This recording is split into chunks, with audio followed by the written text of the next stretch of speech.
the Stun Lancer, which is a terrifying Advent trooper. She has both a sword and a gun, but she doesn't use her gun. Very rarely will she use the gun. She likes the sword. She's a psycho, and she likes to get close. So if you see a Stun Lancer, guaranteed the next turn she'll be right up on you, and so she can move really far and use her electric sword. Visually, the easiest way to tell the Stun Lancer on the map is this glowing red helmet. He's got a sword sticking off his back while he's carrying a mag rifle. But they close at a crazy rate. They're psychos. They come at you.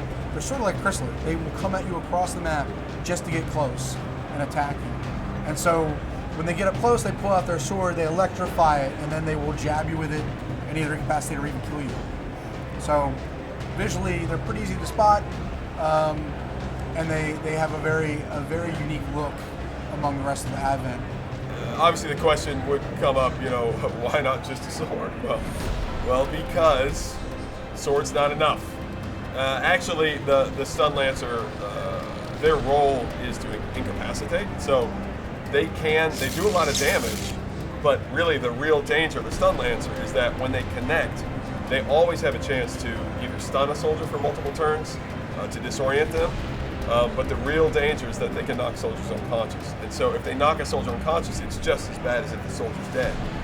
That soldier's out of that combat mission unless you can revive them. So they have this sort of electrified sword baton nightmare tool that they use to knock your soldiers out. The Stun Lancers are super cool. They're great. I mean, they were so much fun to design. I love to look at them, but I don't like to see them on the battlefield.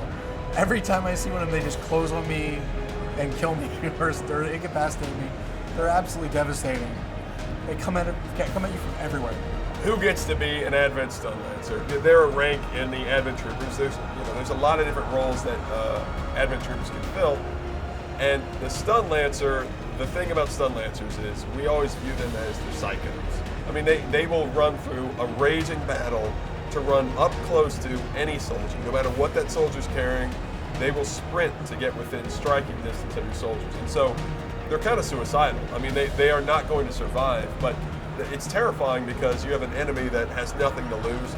And so you see them and you know they will do whatever it takes to get next to your soldier, whoever's closest, and then potentially knock that soldier out. So it's really terrifying. So it would have to be, I'd imagine the troopers that are a little bit off, and I imagine all troopers are probably a little bit off, but the really off ones, the ones that show no sign of preservation, those would be good Stun Lancers.